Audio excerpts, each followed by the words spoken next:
a mouse, cause I'm an albatross.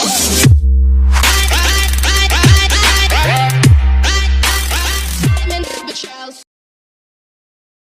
سلامونه نیکې هیلې احترامات مې ومنئ خپل وطن ګل وطن چینل ته ښه راغلاست مینهوالو په دې امید چې تاسو به راته روغ او جوړ وئ او د صحت کلوي کې به نغښتې وئ ذبیح الله ایماني یم چې ستاسو په چوپړ کې د یوې نوي او ښکلې ویډیو سره حاضر شوی یم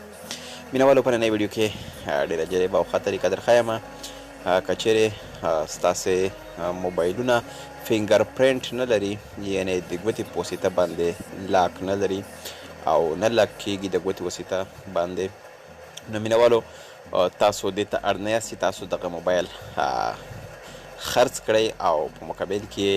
یو د لوړې بیې موبایل واخلئ بلکې اوس تاسو کولی شئ چې په خپل هر ډول انډرایډ موبایل کې فینګر لاک یا فینګر پرنټ هم ولګوئ نو مینهوالو په دې طریقه کې تاسو ته ټوله طریقه ښیم دغه ویډیو تاسو له موږ سره تر پایه تعقیب کړئ انشاءالله چې تاسو ته به دغه طریقه جالبه وي او تاسو ته به ډېر خوند درکړي همداشان مینهوالو که چېرته مو دغه ویډیو خوښه شوه نو حتما یې له نورو ملګرو سره هم شیر کړئ او مینهوالو نو د دې لپاره چې موږ فینګر پرنټ په خپل موبایل کې پیدا کړو تاسو یو اپلیکیشن ته اړتیا لرئ تاسو ګورئ مینهوالو آیس انلاک دغه اپلیکیشن به تاسو له پلی سټور څخه راواخلئ او که چیرته تاسو دغه اپلیکیشن په پلی سټور کې پیدا نه کړ نو په ګوګل کې به تاسو ورته ولیکئ آیس انلاک ای پی کې نو مینهوالو تاسو کولی شئ د هغه ځای تاسو دغه ډاونلوډ کړئ او په خپل موبایل کې به یې انسټال کړئ کله مو چې انسټال کړ نو دې باندې به مینهوالو تاسو کلیک وکړئ کله مو چې کلیک وکړ نو داسې شکل راځي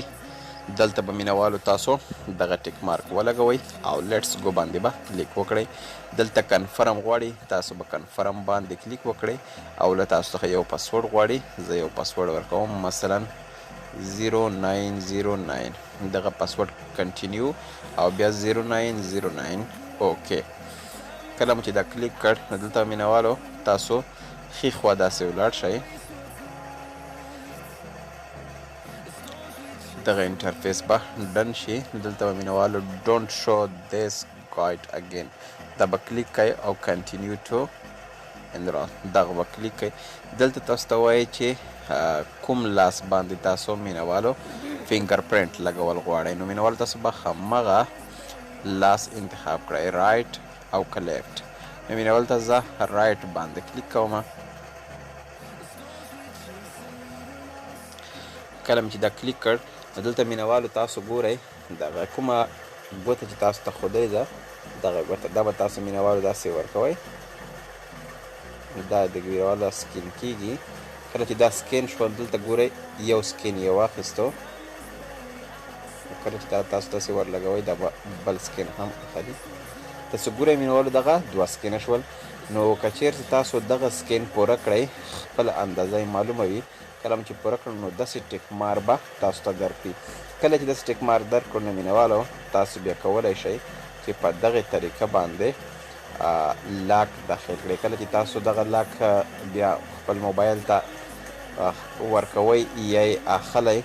مثلا ستاسو دغه لاک پوره شو بیا نو چې تاسو خپل موبایل خلاصوئ نو تاسو نه به دغه لاک غواړئ خپله ګوته به تاسو کیمرې ته نیسئ او ستاسو موبایل لاک به خلاصیږي نو دغه تر ټولو ښه طریقه ده او جالبه طریقه ده همداشان مینهوالو که چیرې تاسو تر اوسه زموږ د یوټیوب چینل نه وي سبسکرایب نو مینهوالو زموږ د یوټیوب چینل ضرور در سره سبسکرایب کړئ ځکه چې موږ په دې چینل باندې هره ورځ نوي نوي او خوندورې او د ټکنالوژۍ په وړه نوي او تازه ویډیوګانې پورته کوو نو تاسو له دغه ویډیوګانو څخه برخمن شئ نو مینهوالو دا چې زه بیا حاضرېږم تر هغې په پاک رب سپارم د الله په امان